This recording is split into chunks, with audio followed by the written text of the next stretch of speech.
self-motivation. And really, it's the only kind of motivation there is. Self-motivation. I was on a lecture tour in Australia not long ago, and the press interviewed me, and they asked me, "Mr. Rohn, are you one of those American motivators?" I said, "No, I'm a businessman. I can share my ideas and my experiences, but people have to motivate themselves." Hey, I found out you can't change people. They can change themselves, but you can't change them. Lord knows, I've tried. I had a super group of salespeople back in those early days, and I said, I'm going to make them successful if it kills me. Guess what? I almost died. You can't do that. In management, we learn good people are found, not changed.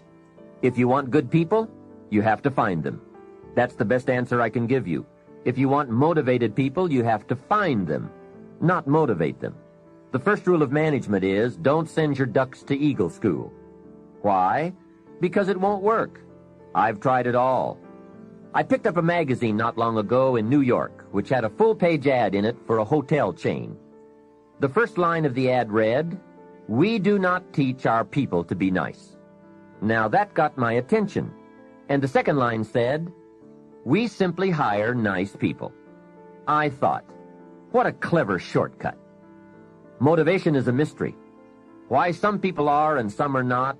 Why does one person in sales see his first prospect at 7 in the morning, and the other salesperson sees his first prospect at 11 in the morning?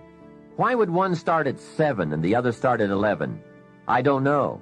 I call it mysteries of the mind. I give a lecture to 1,000 people. One walks out and says, "I'm going to change my life." Someone else walks out with a yawn and says, "I've heard all this stuff before." Why is that? Why aren't they both affected the same? I don't know. I call it mysteries of the mind. A wealthy man says to 1,000 people, "I read this book, and it started me on the road to wealth." Guess how many people of the 1,000 go out and get the book? Answer, very few. Isn't that incredible? Why wouldn't everyone go get the book? It's called Mysteries of the Mind. To one person you say, "You better slow down. You can't work that many hours, do that many things, go, go, go.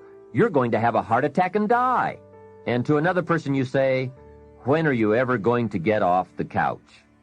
What is the difference? Why wouldn't everyone strive to be wealthy and happy? I don't know. It's a mystery. So, be self-motivated. Don't give that job away to someone else. The guy says, "Boy, if someone will just come by and turn me on." Hey, what if he doesn't show up? You've got to have a better plan for your life. Since you're self-motivated, and I would assume that you are, and now you're investing your time to gather good ideas for more success, I want to share the best of what I've learned and experienced in my life. You deserve the best I have to give, and more. But I will offer you a few major ideas that have really made a difference in my life, financially and otherwise. Mr. Shaoff said to me that he thought it was a worthy goal to become financially independent for 3 major reasons. First, with money no longer a time-consuming consideration, I could then begin devoting heavy time to all the other dimensions of my life. Second, he suggested I become financially independent because it would tremendously increase my ability to help others. Only from positions of strength, including financial strength, can we help someone else. Finally, and most important, he said, I believe it is worthwhile to become financially independent for the sake of developing the person you must become to achieve that goal. What a major secret he taught me. Set a goal to entice you to become the person it takes to achieve it. Reaching the goal is the lesser value. The primary value lies in the person you become by reaching it. You see, it's not the $1 million that's most important. It's what you must do and become in order to be a millionaire. We're all aware that many people feel that we must be careful of focusing on money or affluence or abundance. That in it, or in the pursuit of it, there is danger. We often hear quoted from the Bible, "The love of money is the root of all evil." And I do agree. If you make money your love, and you pursue affluence to the exclusion of, or at the expense of, other values of life, you have lost, not won. However, let us consider this question. If you could do better, should you? That's not a bad question.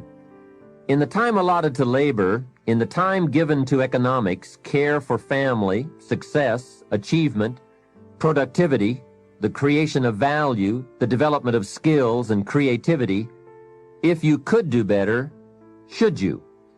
I think that one of the greatest satisfactions of living life to the fullest is doing the best you can with whatever you have. Doing less than your best has ways of eroding the psyche. We seem to be creatures of enterprise. Surely it is the reason for the seasons. The soil and the sun and the rain and the seed all say, "What can you do with us?" The seasons say, "Do you have the genius to make something unique of us?" Life says, "Here's the raw material. What splendid things can you produce from all there is?" So, go for high productivity, the full employment of your genius, the full development of your potential in all areas of your life, including earning money. That is the essence of life. Truly sophisticated people know it isn't the amount that counts. It's doing all that you can with all you've got that counts. With that background, let me recommend a book for you to read. The title is The Richest Man in Babylon by George Clason. Perhaps you've already read it. I would suggest that you read it again. It's just a small book. You can read it in one evening. I call it the appetizer for the full discourse on the subject of financial independence. Now, let me give you the major theme of the book. The major theme is that what you do with what you have is more important than what you have. What you do with what you get is more important than what you get. What we do with what we have says so much about us. It reveals our philosophy of life, our attitude, what we know, and what we think, and the makeup of our character. It is a reflection of what is going on inside of our head and within our value system and decision-making process. It also reveals our ability to weigh and to perceive. The outer is always a reflection of the inner. It is an indication, a reading, a revealing. It speaks, it tells, it shows. Remember that key phrase I gave you earlier? Everything is symptomatic of something, and it is symptomatic of something right or something wrong. It is a wise policy not to ignore the symptoms, for they can be early signs of a poor choice of philosophy, or a sign that something important is being misread, misunderstood, miscalculated. So of all places, take a look here. What you are doing with your money says something about you. Now, what you're doing may be okay. All I'm suggesting is that you take a look. Let me give you some of the details of a good financial plan as suggested by Clason's book. First, a very broad but important statement. Learn to live on 70% of your net income. Net meaning the money you have left after paying your taxes. Now, after taxes, learn to live on 70%. The reason it's 70 is because you're going to be doing some very special things with the 30%. So what's left, 70%, is yours to spend. Now let's talk about the all-important subject of how you allocate the 30%. I remember one day saying to Mr. Shaoff, if I had more money, I would have a better plan. He said to me, Mr. Rohn, I would suggest that if you had a better plan, you would have more money. So it's not the amount that counts, it's the plan that counts. It's not what you allocate, it's how you allocate it. Here's the first part of the allocation process. Of the 30% you're not spending, 10% should go to charity, giving back part of what you have taken out to help those who cannot help themselves. I think that's a good percentage. Now, you can pick your own percentage. It's your life. And one more thing. The time to start this is when the amounts are small. It's pretty easy to flip a dime out of a dollar, and it's a little more difficult to give away 100,000 out of a million.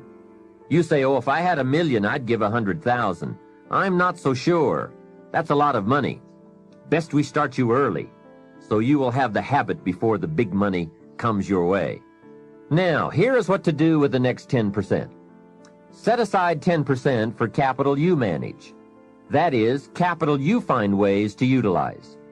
Do some buying and selling yourself. Buy something, fix it, and sell it. Engage in commerce, even if it's only a part-time venture. Your home is a major capital project. In my opinion, we should all engage in capitalism in this country. In our country, we believe the genius to know what to do with capital resides in the populace. The people, the genius to come up with ideas for goods and services brought to the marketplace. It has built a dynamic enterprise known as capitalism and has created opportunities in abundance. And again, remember this thought. The best time to teach capitalism is when a child is old enough to be stimulated by ideas for goods and services. Kids learn the concept of performing services in exchange for capital early, right? They mow the lawn, help in the house, earn an allowance, but take it a step beyond that, as soon as possible. They will pick it up fast. Kids ought to have 2 bicycles, one to ride and one to rent. It doesn't take much to be in business. It doesn't take $1 million. And the same business principles apply whether it is a bicycle business or General Motors. Show kids how to buy a bottle of soap for $2 and sell it for $3. Right in the neighborhood. It's called capitalism in action. Profits, products, and services brought to the marketplace. It is most exciting once you understand the mechanics and the dynamics. It's the stuff of which fortunes are made. You see, the only danger in capitalism is if capital gets in the hands of too few people. As long as it is in the hands of the many, it is a dynamic force for profitable and exciting enterprise. Now here is another thought for your notes. Make sure you turn part of your income into capital. I would suggest 10%. And use that 10% yourself to give your own skill a chance to do something remarkable in the marketplace. No telling what genius lies, unused, waiting for the spark of opportunity. It is part of the path of fortune. Use this thought. Why not work full-time on your job and part-time on your fortune? You can, you know. It's up to you. And you can't believe the feelings every day when you can honestly say, I'm working to become wealthy. I'm not just working to pay my bills. It makes a different kind of day. You will find it hard to go to bed at night and exciting to get out of bed in the morning. Remember, it's the same day, the same opportunity, the same you. But it is a greatly different life working to become wealthy or working to get by. One of the major factors that affects your life, all your life, is what you do with your money.